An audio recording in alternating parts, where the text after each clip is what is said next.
star of my life. Though my sea is dark and my stars are gone, though my sea is dark and my stars are gone, still I see the path through thy mercy. Still I see the path through thy mercy. I have made thee pole star of my life. I have made thee pole star of my life. Though my sea is dark and my stars are gone, though my sea is dark and my stars are gone, still I see the path through thy mercy. Still I see the path through thy mercy. I have made thee pole star of my life. I have made thee pole star of my life. Though my sea is dark and my stars are gone, though my sea is dark and my stars are gone, still I see the path through thy mercy. Still I see the path through thy mercy. I have made thee pole star of my life. I have made thee pole star of my life. Though my sea is dark and my stars are gone, though my sea is dark and my stars are gone, still I see the path through thy mercy. Still I see the path through thy mercy. I have made thee pole star of my life. I have made thee pole star of my life. Though my sea is dark and my stars are gone, though my sea is dark and my stars are gone, still I see the path through thy mercy. Still I see the path through thy mercy. I have made thee pole star of my life. I have made thee pole star of my life. Though my sea is dark and my stars are gone, though my sea is dark and my stars are gone, still I see the path through thy mercy. Still I see the path through thy mercy. I have made thee pole star of my life. I have made thee pole star of my life.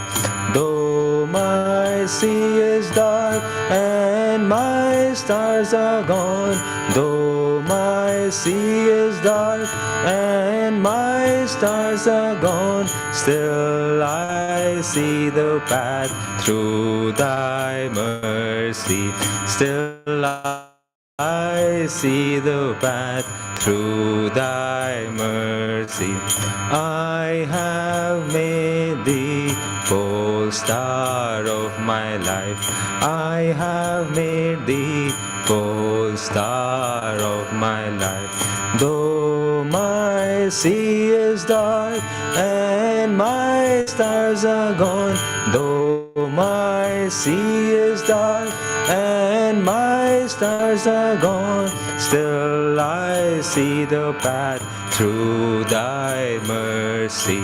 Still I see the path through thy mercy. I have made thee pole pole star of my life. I have made thee pole star of my life. Though my sea is dark and my stars are gone, though my sea is dark and my stars are gone, still I see the path through thy mercy. Still I see the path through thy mercy. I have made thee pole star of my life. I have made thee pole star of my life. I have made thee pole star of my life.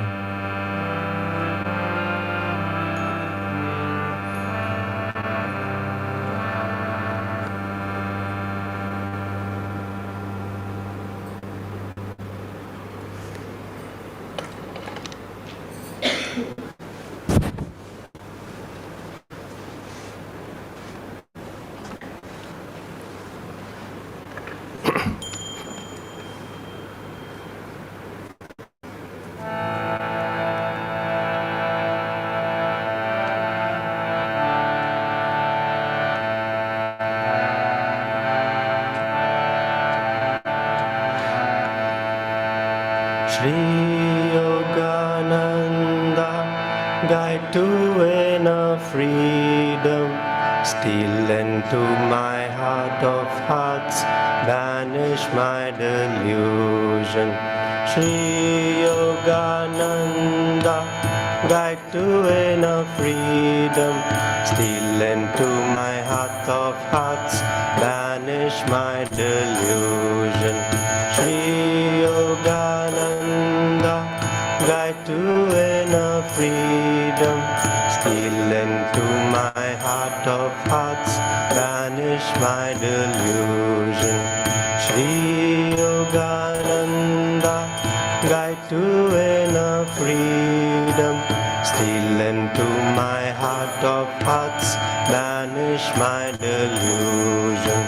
Shri Yogananda, guide to inner freedom, steal into my heart of hearts, banish my delusion. Shri Yogananda, guide to inner freedom, steal into my heart of hearts, banish my delusion. Shri Yogananda, guide to inner freedom, steal into my heart of hearts, banish my delusion. Shri Yogananda, guide to inner freedom, steal into my heart of hearts, banish my delusion. Shri Yogananda, guide to inner freedom, steal into my heart of hearts, banish my delusion. Shri Yogananda, guide to inner freedom, steal into my heart of hearts, banish my delusion.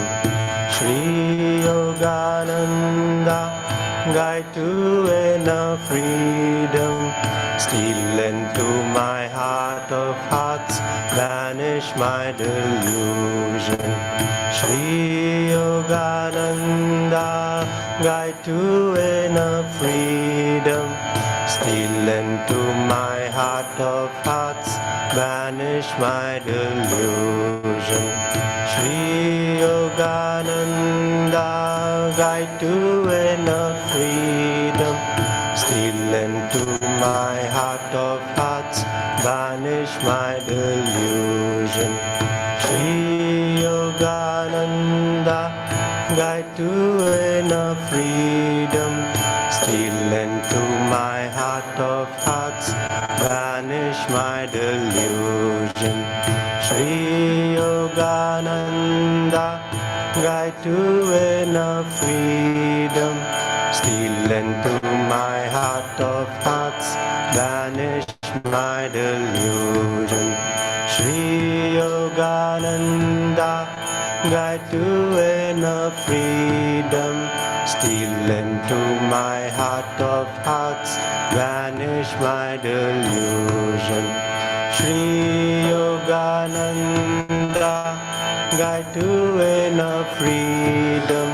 Still into my heart of hearts, vanish my delusion.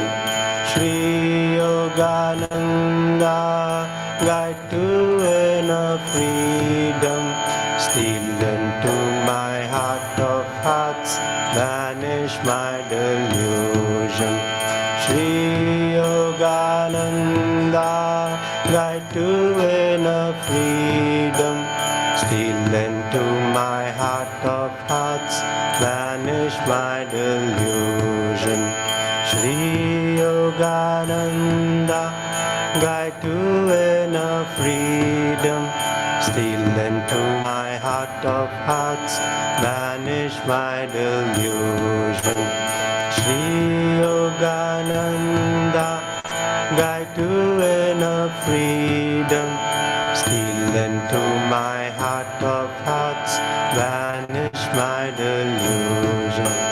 Sri Yogananda, guide to inner freedom.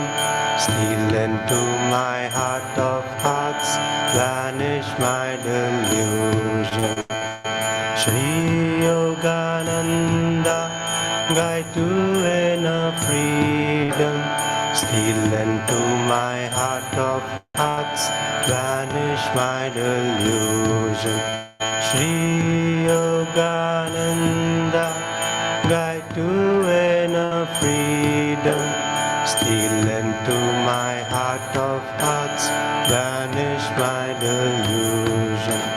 Sri Yogananda, guide to inner freedom. Still into my heart of hearts, vanish my delusion. Still into my heart of hearts, vanish my delusion.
Good morning. We'll begin with a prayer.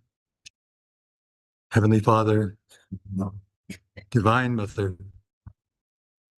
friend, beloved God, Jesus Christ, Babaji Krishna, Ahiri Mahashai, Swami Sri Yukteswar, beloved Master, Paramahansa Yogananda, saints and sages of all religions,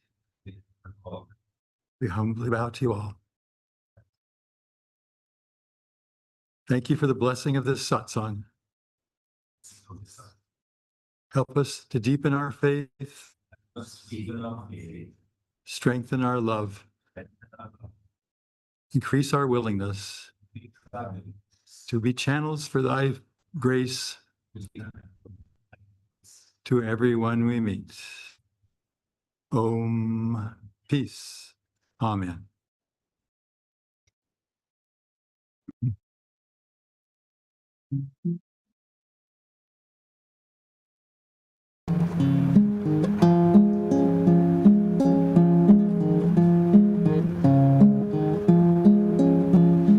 I am the bubble, make me the sea.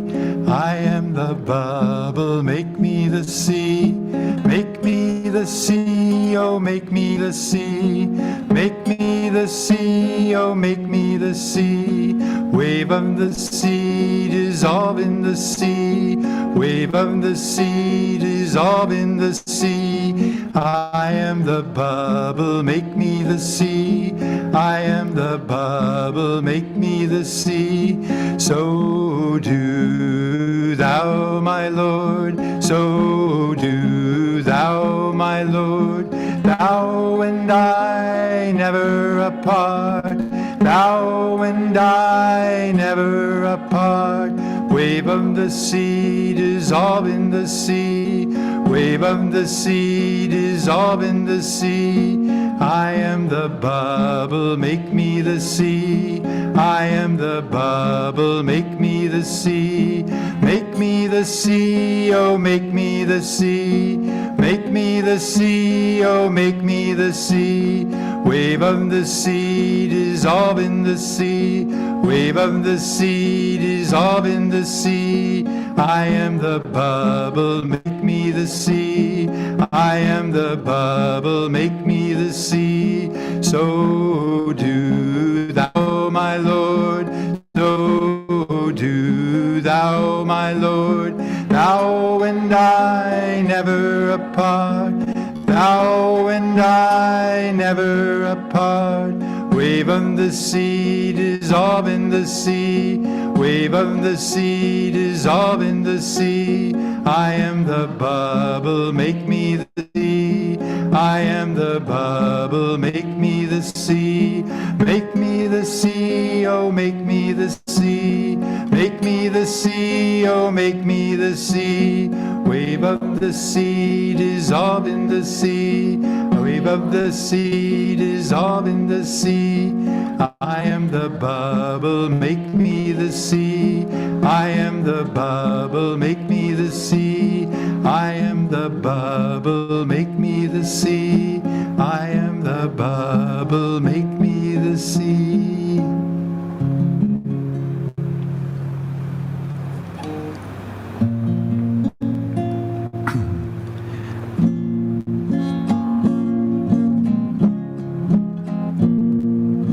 I want only thee, Lord, thee, only thee.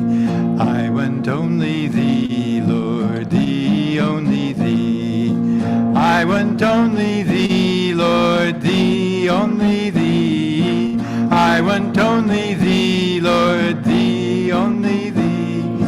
I want only thee, Lord, thee, only thee. I want only thee, Lord, thee, only thee. I want only thee, Lord, thee, only thee. I want only thee, Lord, thee, only thee. I want only thee, Lord, thee, only thee.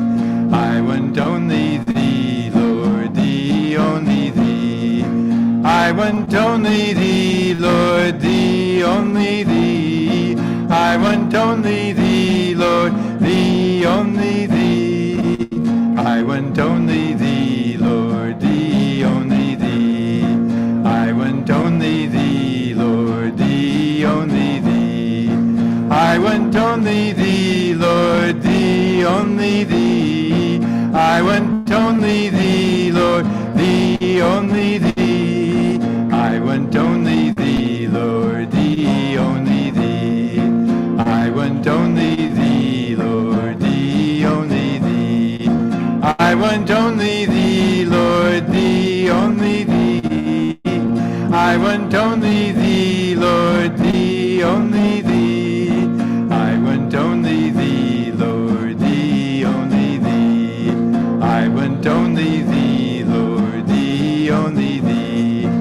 I want only thee, Lord, thee, only thee. I want only thee, Lord, thee, only thee. I want only thee, Lord, thee, only thee. I want only thee, Lord, thee, only thee. I want only thee, Lord, thee, only thee. I want only thee, Lord, thee, only thee. I want only thee, Lord, thee, only thee. I want only thee, Lord, thee, only thee. I want only thee, Lord, thee, only thee. I want only thee, Lord, thee, only thee.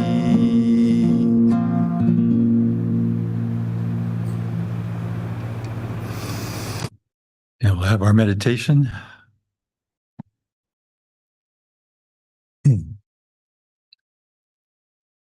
Sitting up straight, working with the body and the breath, inhaling, hold the breath, tense the body, and relax. Again, inhaling, tensing and holding the tension, and relax. One more time. Inhale, hold the tension, and relax. First, concentrate on feeling of peace and calmness in the muscles, in the body, on the physical plane. Feel that peace in the feet, the legs, torso of the body, hands, arms, shoulders, and all through the face, cheeks, eyes, forehead.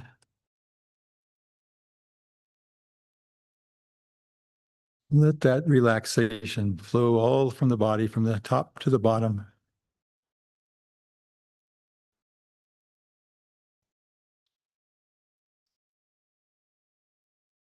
And follow the breath, letting it come and go at its own speed. But on the inhalation, feel an increase in that sense of calmness and peace. And with the exhalation, feel that peace flowing out through every part of our being.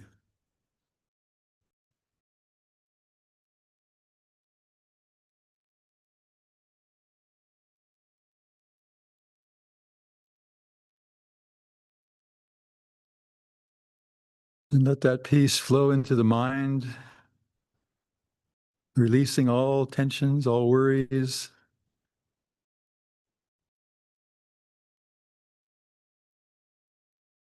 With each breath, deeper and deeper into that sense of peace, calmness, especially at the point between the eyebrows, the top of the nose.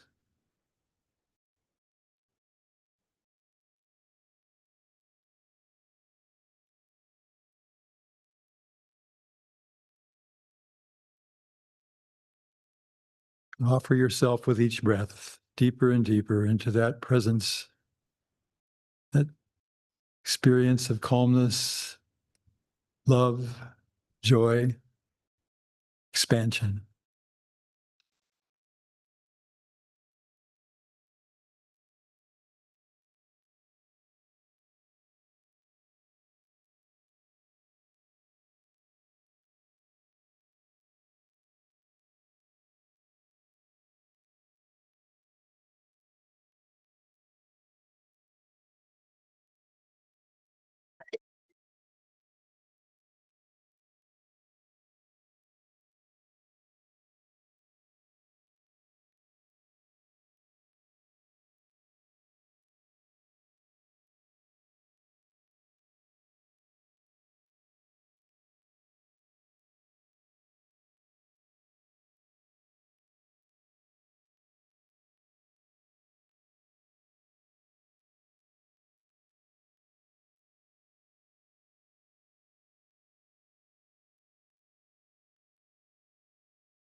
Om.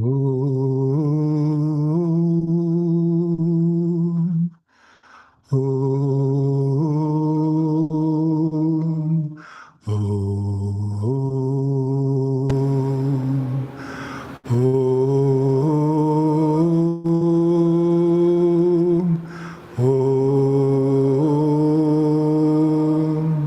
Om.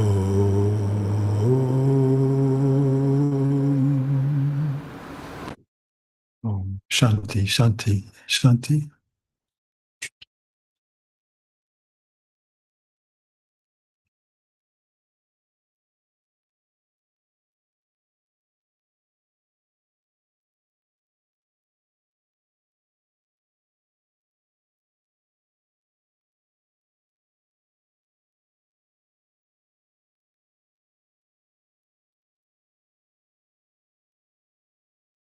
Okay.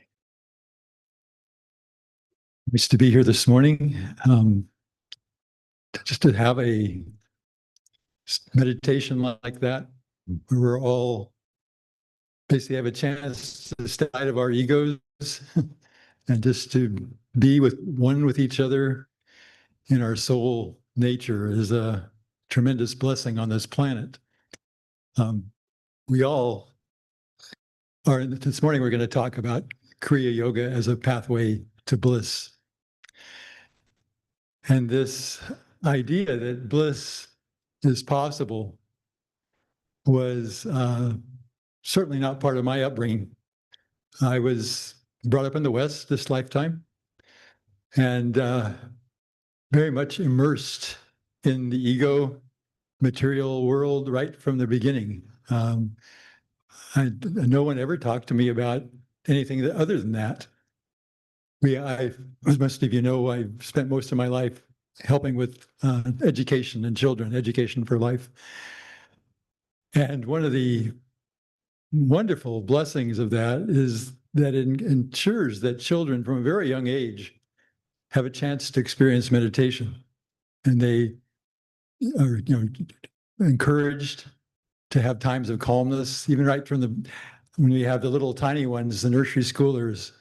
The teachers have something called quiet bodies, where that just part of the day, the children just all lie down on the carpet, and the teacher tells them that they have to learn how to be very still and relaxed, because she's going to come around and she's going to put a little pebble somewhere on their body, maybe their forehead, maybe their cheek, maybe their chest. And if they're calm, it won't roll off. But if they're restless, it'll fall off. So they have to learn at 3 years old that there's a value to being calm and peaceful.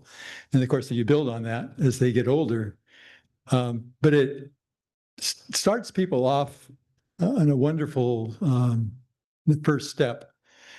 Master says that if people can learn to meditate, children can learn to meditate before they're 8, they will not be troubled by the conflicting currents of ego as they get into their teens and beyond.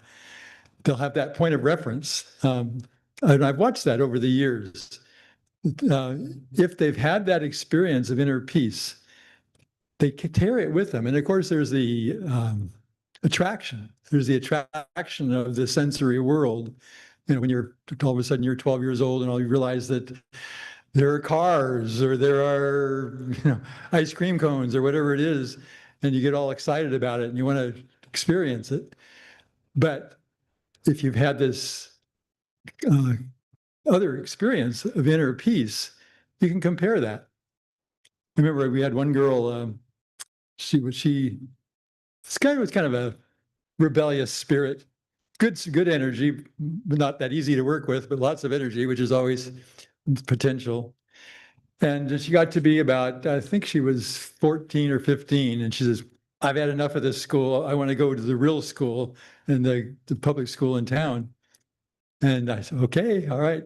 So she went in, and about 6 months later, she came back and she said, well, I'd like to come back to school. And I said, what happened? She says, well, I got involved in everything that was happening there. We would go to these dances and there would be this loud music and people are jumping up and down and the noise is really loud. And she says, And I realized I'd rather be calm. I'd rather be peaceful. And she was able to let go of it in 6 months. I mean, it was quite a shortcut for her, but that was because she had had that other experience to compare it to. Well, we all go through that. We all have our own journey, our own path towards this soul awakening. And to be able to be conscious of it and to cooperate with it makes things go much faster. Like I said, I didn't have, there was no training, there was no tradition of inward experience when I was growing up. Everything was outward, everything was about the senses. And what I found myself as I went through my teenage years, I started it wasn't working. Something was missing. And I didn't have anybody to tell me what was missing. And so everybody else seemed pretty happy with what was going on. They, getting ready to launch off into your career or to all these things. But there was something in me that just said, I don't know, something's wrong with me, I guess, because everybody else seems happy, but I just, there's something I'm not finding. And then toward the very end of my college career, I was introduced to, was a course called Oriental Literature and Translation. And I got introduced to the Tao Te Ching, the Bhagavad Gita, and a few other, books. And it just turned on a little light inside. And I thought, oh my gosh, there's something else. There's something else that I haven't been introduced to before. And it just kind of took a while to gestate. But, so I graduated from college, and then I thought, well, I want to do something meaningful with my life. So I volunteered to be part of the American Civil Rights Movement at that point, which is trying to open up opportunities for everybody in the country. And it was quite a good work. We got to work with people who were wanting to, get away from the prejudice and the bias that they'd grown up with. But even there, I still couldn't get rid of that thing that something is missing. Something important is not here. And so when that was over, I decided, well, I'm just going to start traveling because I don't know what else to do. And I came across the Atlantic, first to Morocco and then up through Europe. But after about 6 weeks, 8 weeks of traveling, I started to get bored of traveling. And I thought, oh no, what do I do now? I don't have an option. I don't know what to do. And I remember I was in Rome at the time, and I was sitting on the sidewalk with my backpack, and I was, what in the world can I do? Here I am, I'm 22 years old at the time, 23, and I have no idea of what my future is going to be. But I happened to be sitting in front of a bookstore, and they had some English books in the bookstore, and I went in, and I went looked to the. Was aware of the metaphysical part of things, so I went to that section, and there was a book there called Vedanta for Western Man. Remember that? It was written by a disciple of Ramakrishna's, an English disciple of Ramakrishna, and it reminded me of that course I'd had. It reminded me of Mahabharata, Ramayana, things like that. And I thought, I think I have to do this. I have to go find out what this is all about, because it's the only little opening that I've been able to find that seems to have some potential. So I was journeying, and I just kept journeying. I went at those times. You couldn't do that today by any chance, but in that time, 1969, you could go across a country to India through Turkey and Iran and Afghanistan, Pakistan. So I did. I spent the next several weeks making that journey. And I got here September of 1969, and very close up in New Delhi. And I had a roommate that I was just, given in a hostel. And he was also an American, and we started talking about why we were here. Why did we leave the United States? And I was telling him, that something was missing, and I didn't know what it was. And he said, you should read this book. He says, it's such a good book that I almost just stayed in America, but it's called Autobiography of a Yogi. And so here it is, still with me, some 56 or 7 years later. And so I went down to the bookstore the next day, and there was the book right there, and I was able to purchase it. I brought it back to the hostel, started reading it, and was just completely taken by it. It struck on a very, very deep level. And it was after those years of wondering what in the world is wrong, what's missing, and all of a sudden there it is, boom, right there, page after page, from very many different angles. Wonderful stories, delightful humor.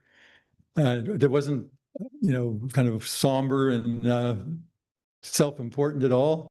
Just magnetized me completely. And to the point where by the 4th or 5th chapter, I was ready to find this man's ashram and just forget about the United States and never go back. And then, of course, you get to chapter middle of the book and he goes to America. And so I had the divine joke of, okay, all right, well, head back. So I went back, and within about, I got back in October. So by the next April, I'd found out about Ananda. It was just starting at that point. And there was a little article in my newspaper, my hometown, and said there was a new commune starting up in the hills based on Eastern teachings. It didn't mention Master at that point, but said that. And then at the same time, I was back in a bookstore in California, and I was also interested in communities. And I went to the communities section. There was a new book that I had never seen before. It was called Cooperative Communities: How to Start Them and Why, by a man named Swami Kriyananda. And I put the two together. I thought, oh, I think what this book is talking about is what this newspaper article is about. So I had to go up and visit. And of course, that was, again, falling in love with the land. I was really drawn to the land there. It's up in the mountains. It's very peaceful. The Ananda Meditation Retreat is back in the deep forest. When you're there, you cannot hear any sound of civilization. It's just that forest hush, except for the wind. You can hear the wind in the pine trees. And then there's a river down in the canyon. And at certain times of the year, you can hear the river sounds. Those are the only two sounds. Well, birds, of course, and things.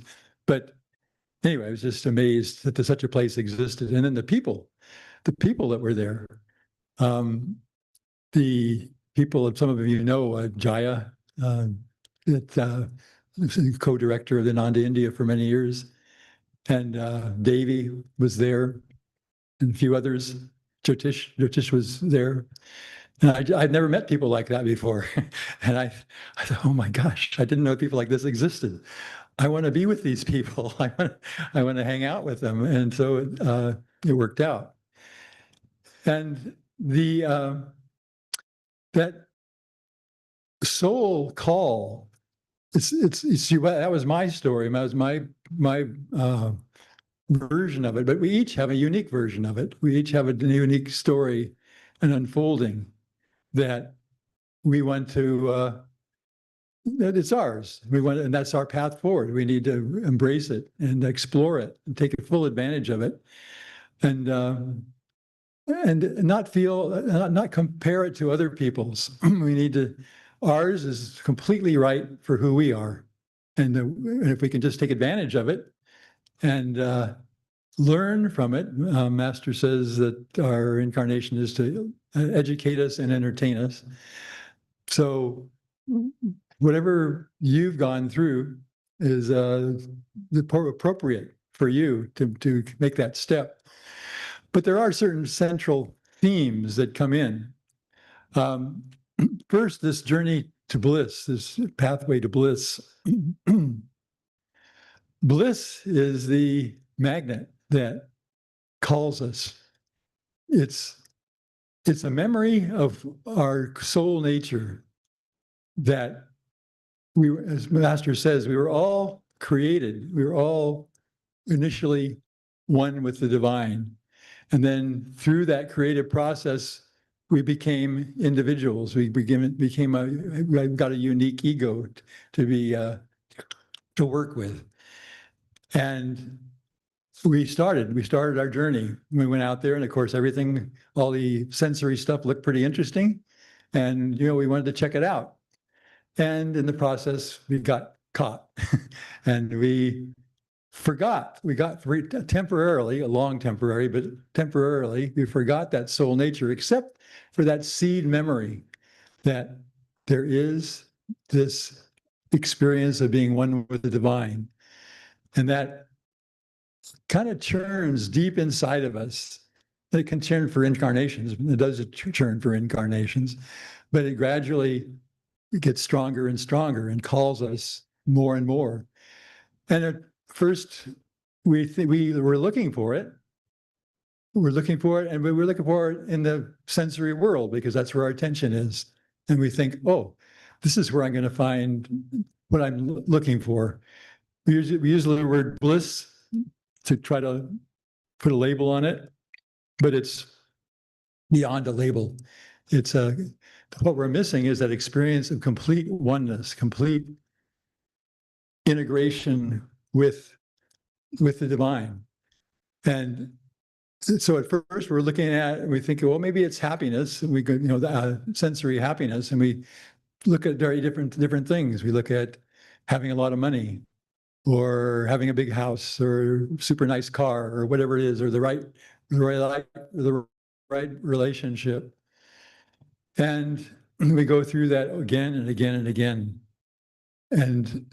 But it can't ever fulfill us because it's not the soul experience that was calling us. It's an intermediary. And so we work on that. We try to learn those lessons. We try to learn them as quickly as we can. Probably have to go through them all. We have to be wealthy at some incarnation in order to see that. That really doesn't give us happiness. And all the other ones we have to sample. But we can speed up that process, just like I was talking about with the kids learning to meditate when they're 5 or 6 years old. Definitely speeds up the process. So, but there were a couple of just common tools that happened that I want to just share, just because it's in the autobiography. This is from the chapter Years in My Master's Hermitage. So if we take this as a metaphor, we all have this experience. We all have this experience of years in my master's hermitage. Ours looks really different from Master's particular one, but he recorded it, and he recorded it from a perspective of wisdom, so we can see what are some of the main elements of this training process that we all go through. So this part is just about taking advantage of the wisdom that is around us. I mean, I had that book in Rome, Vedanta for Western Man, and of course we all have this book now. This book didn't exist. It wasn't part of Master's experience. It didn't exist. So he had other avenues. He had Sri Yukteswar. He's talking about him. A night-long philosophical discussion was not rare. Any disciple summoned it by intensity of interest. I felt no tiredness then, no desire for sleep. Master's living words were sufficient. Oh, it is dawn. Let us walk by the Ganges. So ended many of my periods of nocturnal edification. So we want to take advantage of the possibilities that we've been presented. So we have the autobiography of a yogi now, and we have many other things that have come along since then. And they're incredible blessings because they keep us focused, they keep us moving in the right direction. Swami Kriyananda passed 2013, so it's 13 years ago now. But because of modern technology, he's right there. All you have to do is go to YouTube or nanda.org, and there are these countless talks that he gave that are so inspiring, so focalizing. And that can be part of we can make that, if we choose, we can make that part of our journey to incorporate those in our lives on a regular basis. Of course, all the books that came out. There's so many things that we can do. Coming to service on a Sunday morning like this, you're taking advantage of that high chance to here we get to talk about these truths for a little while together. So to take advantage of the inspiration that God puts in our lives in whatever way. But there's other parts too. This is one of the dramatic. So he's talking about Sri Yukteswar working with him to loosen up the ego. He says, for every humbling blow he dealt my vanity, for every tooth in my metaphorical jaw he knocked loose with stunning aim, I am grateful beyond any facility of expression. The hard core of human egotism is hardly to be dislodged except rudely. With its departure, the divine finds at last an unobstructed channel. In vain, it seeks to percolate through the flinty hearts of selfishness. So there's work to be done. We want it. We want to get rid of our egos, but it's not necessarily a fun process. It can be pretty rocky. And again, Master had Sri Yukteswar there pointing out different things, calling him on things. That's not part of our particular journey, but everybody in this room, I'm sure, can testify to the fact that there are jolts that come in. There are powerful things that come in where the ego is getting dislodged bit by bit. One of the things that, from a devotee's perspective, is different. Sometimes we have difficult people in our lives. Maybe a few of you have some. It's a pretty common experience. There's somebody in our life that just kind of rubs us the wrong way. And from a devotee's experience, those are the people you want to just appreciate and bless. Maybe not directly, they wouldn't understand it, but what they do is they push our buttons. And those buttons are the things that activate the ego. And oh, how could they say that? How could they treat me that way? How can, all these different things come up. And that means that your ego is activated. And then you say, oh, there it is. There it is now. It's out there open. Now I can work on it. And whether we just take advantage of it, this idea that God's Divine Mother is working with us. She wants us to come home. She wants us to wake up. And we want to take advantage of everything that she sends. This whole life is handcrafted for us to have that experience. So then we get to Kriya. Kriya was part of Master's experience with Sri Yukteswar. It's part of our experience. And Kriya is this incredible tool. And as we go on the path, we appreciate it more and more, because what is it that holds us to delusion? It's all this energy that goes out through the senses that ties us to that flavor of ice cream or that whatever it is that we get pulled out to. And all the energy is going outward. And then again, if you're fortunate to live in a place where that inward nature is honored, even when you're a child, that can help us. But many people don't have that. So you start the spiritual path and you're dealing with like a freight train full of energy zooming out through your senses from the time you wake up in the morning until you go to bed at night. It's like boom, boom, boom, and it's all going outward. Well, that just increases the hold of Maya, increases the hold of delusion. Kriya is that counteractive force. Kriya is the energy. It's set up. I can't go into the technique itself, of course, but we can talk about the effects of the technique. It's an inward pulling energy. It pulls us back into the spine, and we use the breath, and we are able to. It's a pranayama technique, basically, and we're able to reverse that flow or counteract that flow of the senses. So when we get up in the morning, instead of looking at the news or checking our emails or something that's going to take us outward, we meditate and we pull that energy back in at the very beginning of the day. And it sets a tone. It sets a tone, again, a point of reference as we go through our day. Master's poem, God, God, God. When boisterous storms of trials shriek and worries howl at me, I will drown their noises, loudly chanting, God, God, God. And so if we wake up in the morning, and that's the first thing we do before we, even if you can do this, even before your mind clicks in to that outer engagement, don't let it, just wake up, God. Again, in that poem, he says, how's it go? Oh, darn, I can't remember the first line right now. From the depths of slumber, as I ascend the spiral stairway of wakefulness, I will whisper, God, God, God. So he's giving us a direction there.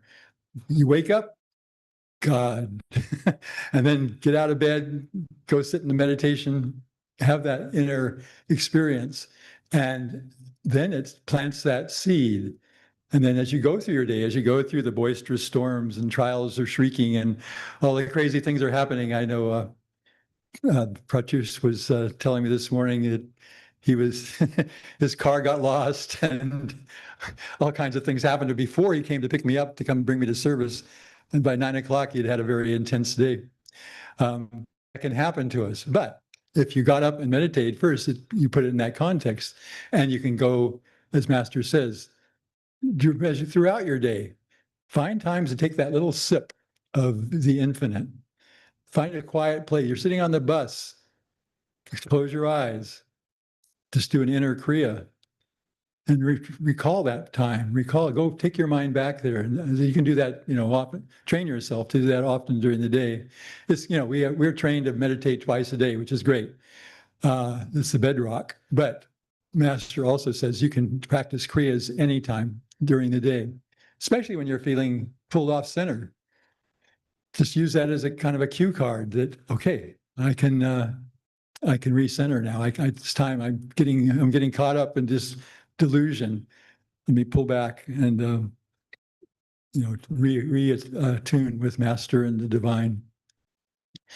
So we have this wonderful process of disengaging from the cosmic dream.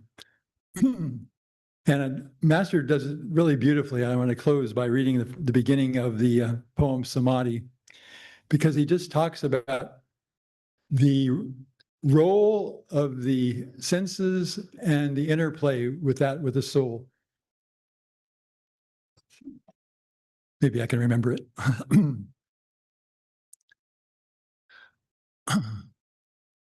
The first line. Okay, who knows the first line of this poem, Samadhi? Nope. Okay, I have to look it up.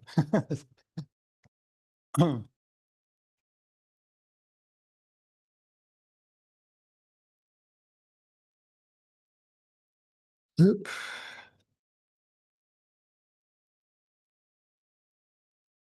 I've got God, God, God in there in my mind. I can't get the other one.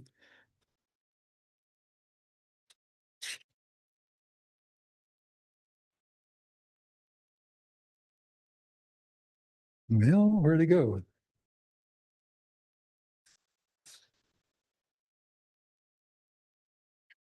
Banish the wheels of light. Thank you. Okay. Banish the veils of light and shade. Lifted every vapor of sorrow. Sailed away all dawns of fleeting joy. Gone the dim sensory mirage. Love, hate, health, disease, life, death, perished these false shadows on the screen of duality. Waves of laughter, sillas of sarcasm, melancholic whirlpools melting